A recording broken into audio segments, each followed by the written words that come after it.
여러분, 농부의 행복을 위한 지혜는 다른 데 있지 않습니다. 행복을 위해 철저히 준비를 통해서 오는 겁니다. 봄이면 열심히 씨앗 뿌리고요, 여름은 김을 메고 약을 치고 구슬땀을 흘립니다. 이런 농부에게 풍성한 가을이 보장되어 있고요, 이 풍성한 가을이 보장되어 있는 사람에게 포근한 겨울, 행복한 겨울이 약속되어 있는 겁니다. 모든 사람에게 겨울은 옵니다. 겨울 자체도 중요하지만은 그보다 더 중요한 것은 겨울을 잘 준비했느냐, 준비하지 못했냐에 따라서 겨울이 달라갑니다.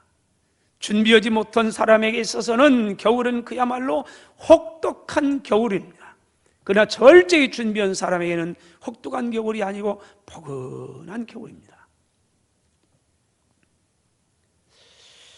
예전에는 여러분들은 잘 전주 시내사를 잘 모르겠어요. 그러나 저희 어머님, 저희 아버님 늘 그랬어요. 겨울이 오기 전에 하여튼 가을 되면 무지하게 바빠요. 왜요? 겨울 준비해야 되니까 3가지를 꼭 준비했어요. 제일 먼저 한 게 쌀창고예요. 열심히 가을에 농사 지어가지고 해서 방앗간에 가서, 동네가 방앗간에 가서 쌀 찌어다 다 넣어놔요. 겨울 내내 먹을 거. 또 고구마도 캐서 고구마도 다 해서 두집 만들어 딱 넣어놨어요. 콩도 팥도 다 거두어서 겨울 충분히 먹고 남은 거 다 거두어 딱 넣어놨어요. 그 다음에 2번째예요. 땔감이에요. 나무예요. 곡간에 나무를 다, 그래서 겨울 늦가을만 되면 늦가을부터 시작해요. 뭐냐? 그때면 나무 베러 가요. 산에 가서 나무 풀 달린 거 베가지고 쫙 널어놔요. 그럼 말려야죠. 그래서 가서 또 한 이틀 지나서 또 뒤져봐요. 그러면 한 이틀 되면 한 사흘 진 나흘 되면 말라요. 그럼 그거 다 해다가 곡간 창고에다가 나무 재워놔요. 열심히 해요. 지금 따뜻해요? 안 떼요? 그렇다고 필요 없지 않은 게 아니에요. 겨울에는 필요하단 말이에요. 그거 했어요. 마지막으로 김장이에요. 손을 호흡 불면서 김장을 해요. 김장을 해 딱 3가지 준비 딱 하면 그때 그랬어요. 우리 엄마, 우리 아버님이 이제 됐다. 이제 그 준비를 다 했다. 무슨 말이에요? 겨울이면 와라. 겨울이 올 때면 와라. 걱정 없다. 포근한 겨울 지나요. 바울은 오늘 사랑하는 디모데에게 마지막 당부를 하고 있습니다. 왜 마지막 당부냐? 디모데후서는 바울의 마지막 편지입니다. 임종이 가까이 와서 본인도 알아요. 그래서 이렇게 말합니다. 전제와 같이 내가 벌써 부어졌습니다. 나의 떠날 시각이 가까이 왔습니다. 죽음에 대한 임박함을 이 바울 사도는 깨닫습니다. 그러면서 이 편지를 씁니다. 마지막 당부를 베드로의 디모데에게요. 자, 이렇게 말합니다. 당부를 하는데 뭐라고 하느냐? 9절입니다. 너는 어서 속히 내게로 오라. 21절, 너는 겨울 전에 어서 오라. 그런데 올 때는 그냥 오지 말고 13절입니다. 네가 올 때에는 내가 들어와 가보이 집에 든 겉옷을 가지고 오고 또 책은 특별히 가죽 종이에 쓴 것을 가져오라. 바울은 겨울이 오기 전에 지금 준비하고 싶었던 겁니다.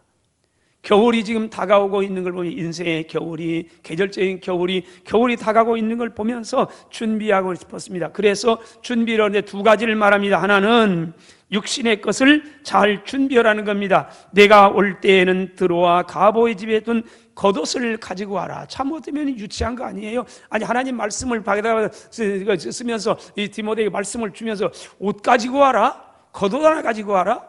어쩌면 그래요. 그러나 이건 심각한 문제입니다. 바울이 열심히 전도했습니다. 봄, 여름, 가을, 겨울 할 것 없이 열심히 전도 다니다가 이 겨울을 만나면 겨울 옷을 입어요. 그러나 여름이 되는 거예요. 그러면 겨울은 어떻게 해요? 들어와 있는 가보라는 사람의 집에 겨울을 다 벗어놓고 여름 옷을 입고 또 전도를 했어요. 근데 지금 많은 시간이 흘러가고 로마의 감옥에, 차가운 감옥에, 그것도요 겨울이 바로 지금 다가오고 있는 거예요. 그래서 생각이 난 거예요. 춥고 외롭고 고통스럽고. 그래서 디모데에게 너 좀 빨리 와라. 디모데는 아시아에 있어요. 바울은 유럽의 로마에 있어요. 빨리 와라. 지중해가 겨울 돌아오면 풍랑일 거고, 그럼 배가 못 올 텐데, 그러면 안 되니까 그 겨울 전에 빨리 오는데, 올 때 드로아에 있는 가보의 집에 내가 두었던 겉옷 좀 가지고 와라. 오늘만은 왜 틀죠? 추우니까요. 그것 좀 가지고 와라. 내가 많이 춥다. 참, 이 말씀을 읽으면서요, 한번 보세요. 13절, 네가 올 때 내가 들어와 가보의 집에 둔 겉옷을 가지고 오고, 이 말씀 오는데요, 참 이 말씀 하기 전에 10절부터 한번 볼까요? 이렇게 말합니다. 대만은 이 세상을 사랑하여 나를 버리고 데살로니가로 갔고, 그레스게는 갈라디아로 갔고, 디도는 달마디아로 갔고, 누가만 나와 함께 있느니라. 두기고는 에베소로 보내었노라. 이 말씀의 의미가 어떻습니까? 대만은 이 세상을 사랑하여 나를 버리고 데살로니가로 갔고, 참 이 대만 바울의 동역자예요. 함께 사역했어요. 바울이 잘 나갈 때 건강 있고 시간 있고 재능 있고 할렐루야하고 온 데 다니면서 유럽 소아시아와 유럽을 누비면서 복음을 증거할 때 인명 병도 고치고 이런 걸 보면서 대만 와 대단하다 따라다녔어요. 그런데 바울이 붙잡혀서 감옥에 갔어요. 마음대로 움직일 수도 없어요. 나이도 많아요. 병도 들었을 것 같아요. 왜 그러냐면 그에게는 하나의 질병이 있었으니까요. 추운 감옥에 있어요. 몸도 마음도 많이 힘들어요. 그러니 대마가 생각할 때는 어때요? 아이고, 이게 아니다. 그래서 그는 이 세상을 사랑하여. 근데 이 사랑한다는 단어가 우리는 하나지만은 헬라어는 네 단어래요. 근데 이 단어는 특별한 거예요. 하나님께서 우리를 사랑한다 할 때 그 사랑이에요. 남녀 사랑이 아니에요. 국가에 대한 사랑이 아니에요. 친구 사랑이 아니에요. 형제 사랑이 아니에요. 하나님께서 우리를 사랑했던 그 사랑, 뭔 사랑이에요? 무조건적인 사랑, 절대적인 사랑. 여러분, 저와 여러분들 세상 살아가면서 어떻습니까? 세상 사랑한 적이 없나요? 사랑하죠? 이것 있으면 이것도 갖고 싶고, 저것 되면 저것도 갖고 싶고, 이것들 다 사랑한 적이 많이 있어요. 그런데 우리는 오늘 하나님께서 우리를 사랑했던 조건 없는 무조건적인 그런 사랑으로 세상을 사는 건 아니에요. 이 믿음 아니에요. 그런데 이 대만은요, 하나님께 대한 사랑이 완전히 이 세상을 밝혔어요. 그래서 세상을 절대적으로 쫓아간 사람. 그러면 바울 사도가 많이 힘든 거 아니겠어요? 그렇게 동역자라고 믿고 함께 했던 사람이 감옥에 갇히고 나이 먹고 병들고 외롭고 다 떠나가요. 전부 떠나가요. 바울에게도 어떤 면에 겨울이 오게 되는 겁니다. 인생의 겨울입니다. 여러분, 바울은 지금 로마의 차가운 감옥, 나이도 많아요. 계절적으로 겨울이 다가오고 있는 겁니다. 그래서 디모데후서는 바울의 마지막 서신이에요. 춥고 외롭고 다 그래요. 그래서 바울은 디모데에게 겨울 전에 속히 오라고 하면서 겉옷 좀 가지고 와라. 나 춥다, 그 말 아닙니까? 여러분, 계절에 겨울이 오기 전에 김장을 하고 난로에 기름도 채워놓아야 포근한 겨울 날 수 있는 겁니다. 여러분, 지혜로운 사람은 겨울이 오기 전에 모든 걸 철저하게 잘 준비하는 사람입니다. 준비만 잘하고 있으면 겨울이 와도 혹독한 겨울이 아니라 포근한 겨울을 날 수가 있는 겁니다. 어리석은 사람은요, 노새 젊어서 노새 늙어지면 노도나니 응응응응 이런단 말이에요. 여러분, 이 아주 우리의 잘못된 유산 가운데 하나예요. 유교가 굉장히 우리의 좋은 많이 줬어요. 좋은 유산을 남겨줬어요. 저는 유교의 문화가 가장 좋은 문화가 선비정신이라고 생각합니다. 일편단심의 선비정신은요, 그 자기의 위치를 정확하게 지켜요. 어떤 상황이돼요. 그래서 심지어는 그저 좀 지나쳐가지고 찬물을 마시고도 선비는 이를 쑤셔요. 너무 지나치다 외식으로 올라갔습니다만 선비정신은 아주 좋은 거예요. 그래서 우리는 그 정신 가지고 하나님 섬기잖아요. 또 특별히 전라북도 지역에 우리는 그래요. 전라북도 특별히 전주는 더 그래요. 왜요? 이명한 일편단심이 있거든요. 송죽 같은 굳은 절기가 있거든요. 왜 그래요? 누가 그랬어요? 춘향이가 그랬어요. 우리는 춘향골 사람들이요. 우리 신앙인은 더, 춘향이보다는 더 그래야지요. 그래서 주님 하늘 향하면은 일편단심이 아주 민들레가 더 그래요, 우리는요. 그게 우리 신앙 아니에요? 우리는 전라북도 고을이 그래요. 한 번 마음 딱 주면은요, 변함이 없어요, 변함이요. 우리 신앙이 그런 거 아니에요? 대만은 떠나갔어요. 바울이 많이 힘들었어요. 혹독한 겨울입니다. 여러분, 노세노 젊어서 늙어지면 못 노나니 인생을 낭비하는 건 큰일 납니다. 노세노세가 아니고 일하세 늙어지면 못 노나니 젊었을 때 일하세 그래야 돼요. 이게 기독교 정신이에요. 기독교는 열심히 일하는 겁니다. 하나님께 주신 모든 걸 열심히, 건강도 시간도 재능도 물질도 잘 사용할 줄 알아야 되는 겁니다. 인생을 낭비하면 큰 코 다치고 혹독한 겨울을 납니다. 여러분, 누가복음 15장에 보면 우리가 흔히 말하는 탕자의 이야기가 나옵니다. 11절로 32절에 우리는 탕자라고 하는, 이 탕자 왜 탕자라고 했을까? 우리가 잘 아는 얘기예요. 어느 시골에 이 두 아들을 둔 아버지가 있었는데, 이 두 아들 중에 둘째 아들이 와가지고 어느 날 와가지고 아버지 어차피 나에게 줄 거, 유산 물려줄 거 미리 좀 주세요. 아주 불효자입니다. 왜요? 유산은 아버지가 떠나면서 주는 거예요. 그래, 이 둘째 아들 찾아와가지고 아버지 보고, 아버지가 눈 두렵게 떨고 살고 계시는데, 유산 물려, 그 말은 뭔 말이에요? 잘 오해하면은 아버지 빨리 좀 죽으세요. 그 말은 직접 안 했지만은 그런 거 아니에요? 아주 불효막심한 놈이죠. 그런데 아버지는 알아요. 주었다가는 하루거리도 못할 거 다 알아요. 그래, 안 말려요. 그런데 안에 고집부리니까 주어요. 근데 우리 이 친구를 왜 우리가 이 탕자라고 불러요? 방탕한 사람이라 그 말 아닙니까? 13절 16절에 이렇게 말합니다. 그 후 며칠이 안 되어 둘째 아들이 재물을 다 모아가지고 먼 나라에 가서 거기서 허랑방탕하여 그 재산을 낭비하더니 다 없앤 후에 그 나라에 크게 흉년이 들어서 그 앞비로소 궁핍원지라 가서 그 나라 백성 중 한 사람에게 붙여 사니 그가 그를 들러보니 돼지를 치게 했는데 그가 돼지 먹는 쥐엄 열매로 배를 채우고자 했지만은 주는 자가 없는지라. 여기 보면 거기서 허랑방탕하여 그 재산을 낭비하더니, 거기서 허랑방탕하여 재산을 낭비하더니, 너 아니에요. 그 재산을 낭비했다. 그 재산이 누구예요? 아버지 거예요. 아버지 거예요. 아버지가 준 거예요. 자기가 번 돈이 아니란 말이에요. 근데 아버지 거예요. 그 재산을 낭비했어요. 남의 것이에요. 아버지 것이 아버지 걸 왜 낭비해요? 이건 낭비하는 건 죄예요. 내가 벌었으면 내가 쓴다고 하지만 아버지 거예요. 여러분, 하나님께 저와 여러분에게 이 땅에 살아가는 다 주었어요. 건강도 주고 시간도 주고 재능도 주고요, 돈도 주고요, 전부 주었어요. 여러분, 우리에게 하나님께로부터 받지 않은 거 있습니까? 우리에게 다 했어요. 줘요. 다 달라요. 그런데 다 사람들마다 다 하나님께서 놀라운 은사를 다 주었어요. 이미자에게는 뭘 줬어요? 목소리를 주었어요. 그래서 그 목소리는 연구 대상 아니에요?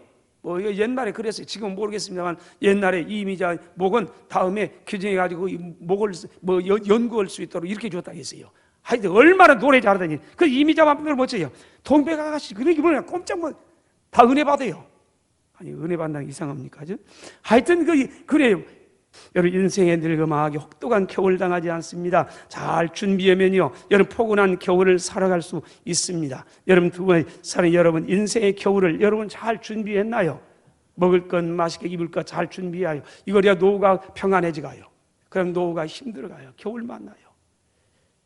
둘째로 영적인 준비를 해야 합니다. 13절 다시 볼까요? 가보의 집에는 겉옷을 가지고 오고 또 책은 특별히 가죽 종이에 쓴 것을 가져오라. 가죽 종이에 쓴 책을 성경이라고 말합니다. 바울 사도가 복음을 증거하니까 성경책이 있었겠지요. 여러 가지 어려움이 있었지만은 있어요. 그래서 이 성경을 가지고 다니면서 다 증거하고 복음을 증거했지 않겠어요? 자, 그런데 이 책을 두었어요.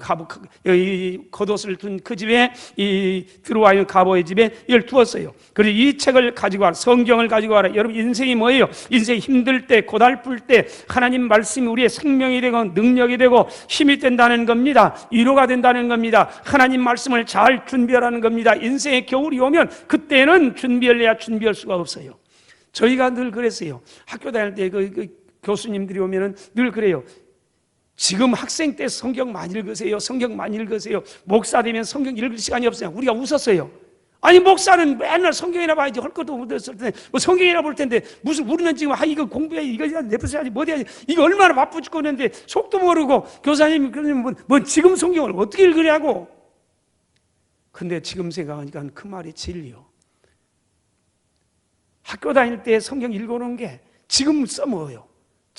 거기 여러분 준비를 잘하면요, 하나님 말씀을 여러분 준비를 잘하세요. 하나님 준비하세요. 신앙생활 잘하세요. 여러분 기도를 준비하세요. 말씀을 준비하세요. 성경책 오늘 가죽 종이에 쓴 것을 가져오라. 하나님 말씀으로 충만하게 채우세요. 의 신앙이 준비해야 됩니다.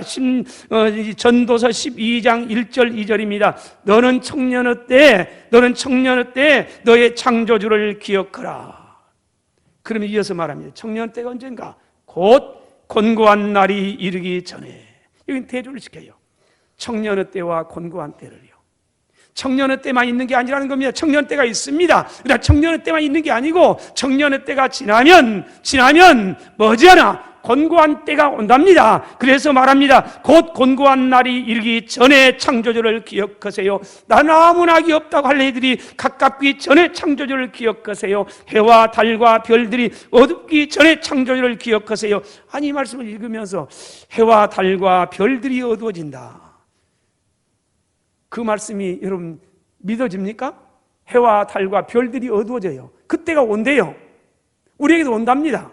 그러면 언제까지일까 이게? 뭐 해가 빛을 잃을까요? 별이 빛을 잃을까요? 달이 빛을 잃을까요? 아니에요. 우리의 눈이에요. 우리의 눈이 안 보여. 점점가 시간이 안 보여. 그러기 전에 하나님 말씀을 많이 준비하는 거 아닙니까? 때가 되면 성경을 보고 싶어도 볼 수 없는 때가 온답니다. 아이고 뭐요? 늦어. 그러기 전에 해와 달과 별들이 어둡기 전에, 그때 또 비 뒤에 구름이 일어나기 전에 창조주를 기억하세요. 한 걸음 더 나갑니다. 7절입니다. 흙은 여전히 땅으로 돌아가고 영은 그것을 주신 하나님께로 돌아갈 때가 있습니다. 이건 뭘 말합니까? 죽음 아닙니까? 우리의 흙은 육체는 땅으로 돌아갈 것이고 우리의 영은 그걸 주신 하나님께로 돌아갈 겁니다. 그러기 전에 창조주를 기억하세요. 준비하라는 거죠. 마태복음 25장은 다시 오실 주님을 맞이할 준비하고 살라는 경고의 말씀입니다. 세 가지 비유를 통해 경고하면, 첫째는 1절 13절까지는 열 처녀 비유입니다. 다섯 처녀와 다섯 처녀, 열 처녀를 비유하면서 신랑을 맞이할 준비된 기름 준비하세요. 이 지혜로운 처녀입니다. 그러면서 다시 오실 주님 맞이할 준비하세요. 뿐만 아니에요. 우리도 신랑한테 갈 때가 와 있어요. 아무도 모르지만 언젠가 와요. 이때 준비를 잘 하는 거예요. 그래서 그 신랑 대신 그분 앞에 어여삐 설 수 있도록 믿음 준비하세요. 그 다음에 14절부터 30절까지는 달란트 비유를 통해서 교회에서 맡겨주신 하나님의 일에 충성을 다하세요. 2달란트가 됐든 1달란트가 됐든 뭐 5달란트 됐든 간에 하나님 주신 믿고 맡긴 그 일을 잘 준비되었습니까? 결산할 준비되었습니까? 충성된 일꾼이 되세요. 그 말 아닙니까? 그 다음에 세 번째는 31절로 46절까지 양과 염소의 비유를 통해서 우리에게 주신 말입니다. 그러면서 이웃을 섬기는 것이 곧 우리의 신앙생활하는 겁니다. 하나님을 섬기는 것은 다름이 아니라 이웃을 섬기는 거라는 겁니다. 다시 말하면 따뜻한 이웃이 되었습니까? 그 말입니다. 힘들고 어려운 이웃들이 따뜻한 이웃이 됐습니까? 참 힘들 때입니다. 국가적으로 경제 모든 게 신앙적으로 다 힘들어서 다 사람들이 참 누군가 내 손을 좀 잡아주면 좋겠는데 잡아줄 사람이 없어요. 이때 손을 내미세요. 여러분 힘든 어려움 가운데 처해 있는 사람이 손을 내밀 수 있느냐? 이게 선한 이웃 아닙니까? 여러분 우리가 언젠가 우리의 광야 인생의 길이 맞춰지고 주님 앞에 섰을 때 주님으로부터 칭찬받을 수 있는 상급받은 그런 비결이 뭔가? 힘든 이웃의 손을 펴세요. 많이 펴세요. 아니 나도 힘들어 죽겠는데. 맞아요. 나도 힘들지요. 근데 힘들 때 힘든 사람을 살피는 게 소중한 거지요. 넉넉할 때 그런 때가 아니에요. 오늘도 우리의 주인은, 여러분은 참 이웃입니까? 아니 여러분이 이웃이 됐습니까? 그래서 손을 내밀었습니까? 붙잡았습니까? 아니면 나 혼자만 배부르고 등 따뜻하고 이럽니까? 신앙은 그런 게 아닙니다. 바울은 그렇게 살았습니다. 그날을 바라보면서 추운 겨울이 올 것을 바라보면서 이 추운 겨울을 포근한 겨울로 만들기 위해서요, 멋지게 준비를 합니다. 그렇게 살았습니다. 바라보면서 죄악으로 가득 찬 세상에서도 선한 싸움 싸우면서 살았습니다. 세상이 야 저렇게 산다 해서 누가 뭐 알아주느냐, 이렇게 산다 해서 뭐가 되느냐, 아이고 참 저 뭐 어리석은 사람이요. 그런데도 불구하고 바울은 그렇게 살았습니다. 세상에 죄악이 꽉 찼어도요, 그래서 세상 따라 살지 않았어요. 죄악 따라 그렇게 살지 않았어요.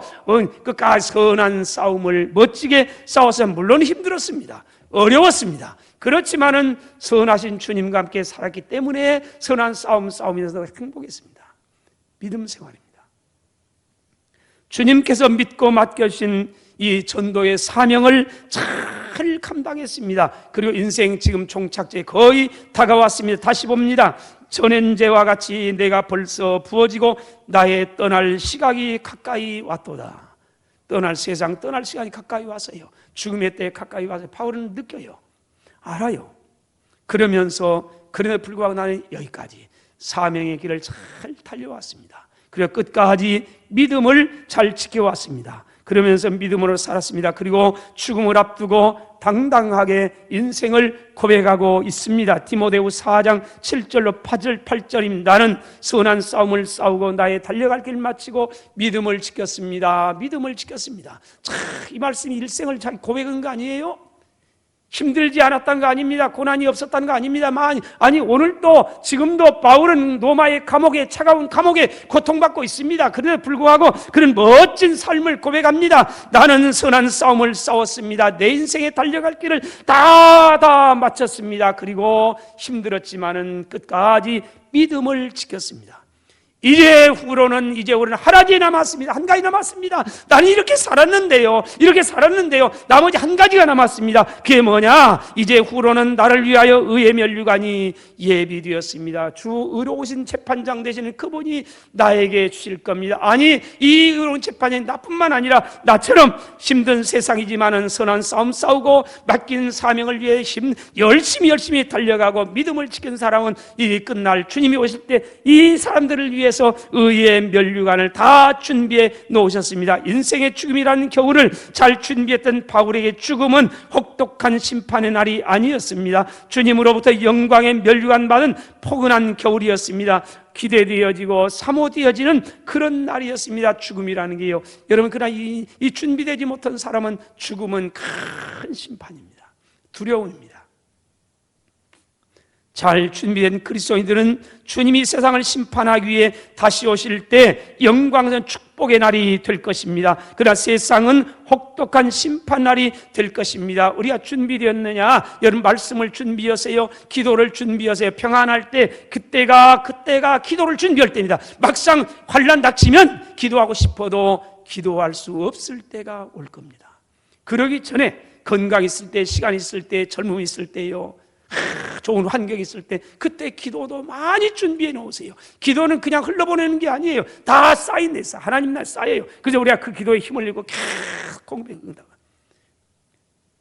그래서 기도의 힘을요, 말씀을 준비하고 기도를 준비하고요, 선한 손을 준비하고 잘 준비하세요. 그리고 인생이 멋진 인생 살아갑니다. 성경은 말하며 마태복음 4장 42절로 4절입니다. 그러므로 깨어있으라. 어느 날에 너희 주가 임할는지 너희가 알지 못함이니라. 너희도 아는 바니 만일 집주인이 도둑이 어느 시각에 올 줄 알았더라면 깨어있어 그 집을 뚫지 못하게 했으라. 이러므로 너희도 준비하고 있으라. 생각하지 않은 때 인자가 오리라. 베드로전서 5장 8절입니다. 근신하라. 깨어라. 너희 대적 마귀가 우는 사자같이 두루다닐 삼킬 잘 찾느니라. 믿음 위에 든든하게 서 있어라. 사랑하신 여러분, 인생의 추운 겨울이 오기 전에 육신의 걸 잘 준비하세요. 영적으로도 잘 준비하세요. 말씀과 기도로 선한 슬로 많이 준비하세요. 하나님께 인생을 23년을 허비하면 안 되는 겁니다. 인생을 허비하면 혹독한 겨울이 될 수도 있음을 기억하세요. 잘 준비된 그리스도인으로서 포근한 겨울을 잘 준비해가는 지혜로운 저와 여러분 되시기를 주의 이름으로 축원합니다.